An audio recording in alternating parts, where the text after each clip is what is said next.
Bonjour à tous et à toutes. Donc aujourd'hui on se trouve sur le Cernon avec Quentin, Dr Fish et moi-même, donc Pêche Aveyron Émotion. C'est une petite rivière donc du sud Aveyron. On a choisi celle-ci pour cause de niveau par rapport à d'autres rivières comme la Dourbie ou le Tarn. Parce qu'aujourd'hui on va pêcher au Tenkara.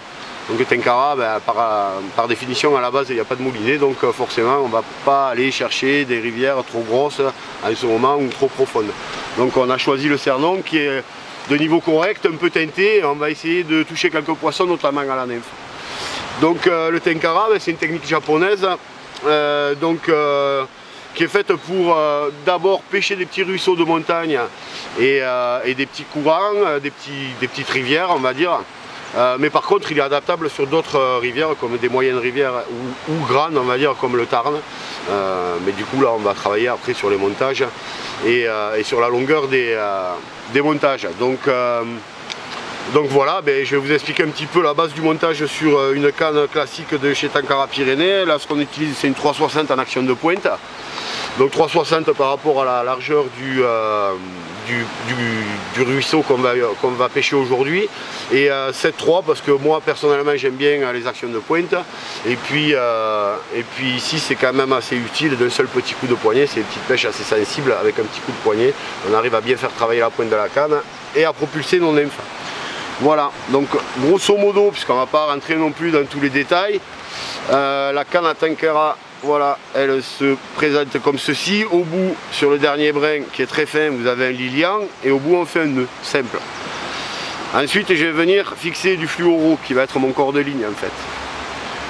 Donc au bout j'ai fait une grande boucle et ensuite ici une petite pour pouvoir défaire le nœud. Donc ensuite le but c'est de venir faire une tête d'alouette comme ceci. On va venir mettre notre lilian à l'intérieur et c'est ici que par contre on va faire toujours doucement. Voilà, et pour sécuriser et pas casser le brin, je vais venir le bloquer ici avec mon doigt, faire coulisser mon nœud. C'est donc un nœud contre nœud, c'est tout simple. Et quand on veut le défaire à la ligne, on va tirer sur la petite boucle qu'on a fait précédemment. Voilà. Sur une canne de 360, on va mettre, enfin sur toutes les cannes, on va mettre 2 tiers de fluoro à peu près. Donc sur une canne de 360, on va dire qu'on va mettre à peu près 2,20, entre 2,20 et 2,40 de fluoro. Voilà. Donc ce qui donne à peu près ceci au niveau de la canne. Après derrière, on va venir mettre un guide fil qu'on va appeler, c'est un micro nymphing, c'est voilà, le but c'est ça sert en fait d'indicateur de touche et donc de guide fil. Dessus on va mettre de la pâte, du Bristol, de la pâte rouge, on va mettre dessus pour le voir un petit peu mieux.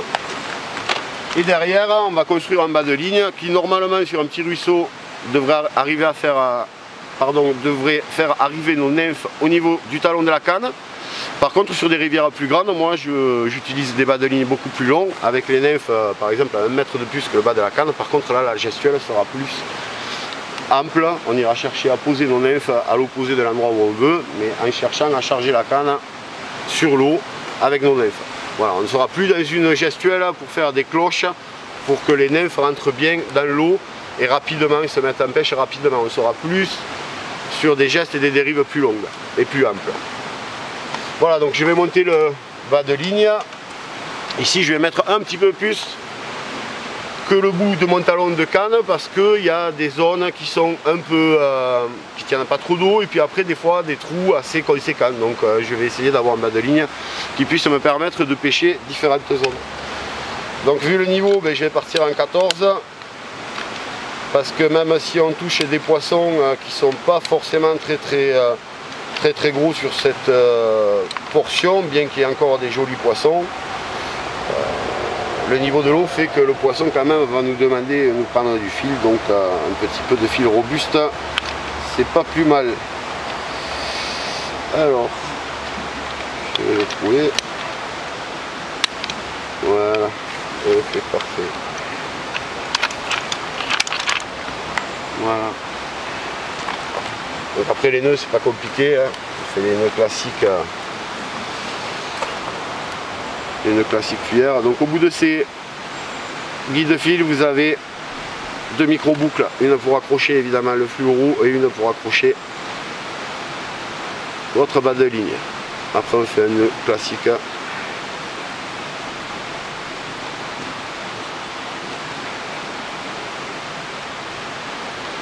Voilà. On va venir couper.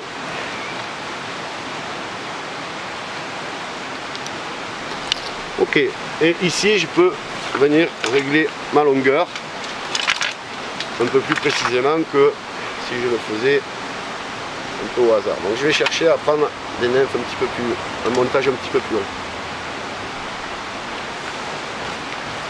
que le talon de ma canne. Voilà. Dessus, je vais mettre une potence, même fil.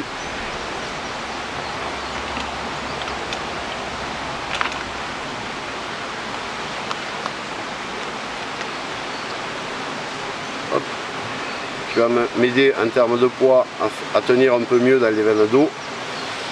Et qui va me permettre aussi, sur une journée où les truites elles préfèrent tel type de nymphe, de diviser par deux le choix, c'est plus rapide. C'est-à-dire que si je mets deux nymphes, qu'il y en a une qui marche uniquement, je peux mettre les deux mêmes ou alors utiliser qu'une nymphe. Si par exemple je vois que les poissons sur la journée ils prennent que celle d'en bas, ça veut dire que le poisson il est dur à faire, il faut aller le chercher. Et si elles prennent pas mal celle d'en haut, ça veut dire que le poisson en ce moment il bouge un petit peu et il est capable de venir chercher votre appât. Donc on a besoin d'être toujours aussi précis mais un petit peu moins. Voilà, ça nous donne des indications aussi sur l'activité du poisson. Donc les nymphes, on va essayer de ne pas les mettre à 10 cm l'une de l'autre parce que les poissons quand on les prend après ils s'accrochent un peu partout donc c'est pas sympa. Et on va venir les mettre à une vingtaine de centimètres à peu près, ici ça suffit. Donc pour le nœud, ensuite c'est assez simple, on va venir faire une boucle et plusieurs boucles à l'intérieur, on va passer 3 fois, voire 4, je vais passer 4 fois, c'est pas plus mal. 3 et 4. On mouille et ici on va venir essayer de tirer les 4 en même temps, ce qui n'est pas facile.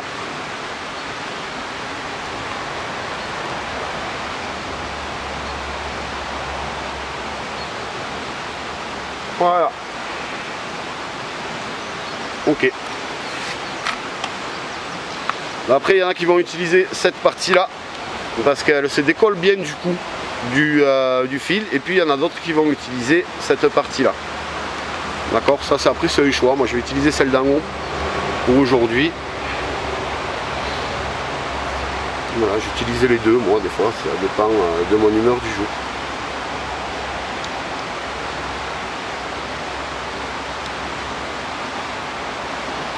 Voilà, je laisse toujours un petit demi ou 2 mm, 3 mm. Voilà, parce que des fois sur le ferrage le nœud il bouge, donc ça permet de sécuriser un peu le nœud.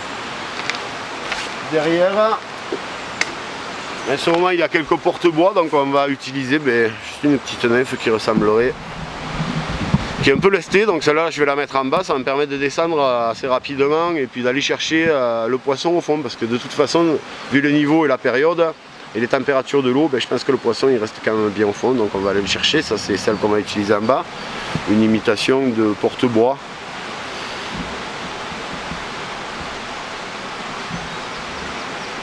Hop.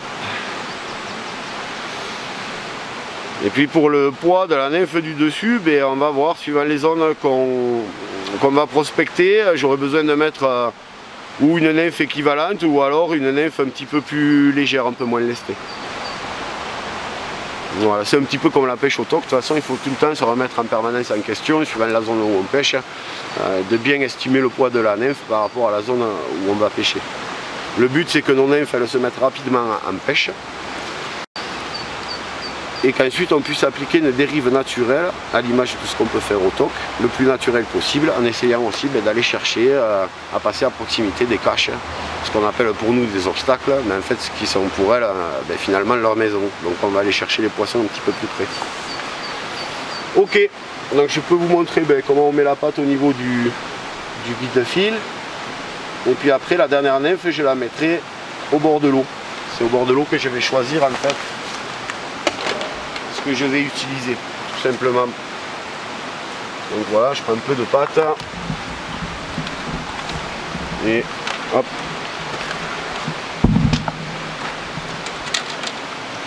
Voilà, et je vais venir en mettre un petit peu dessus.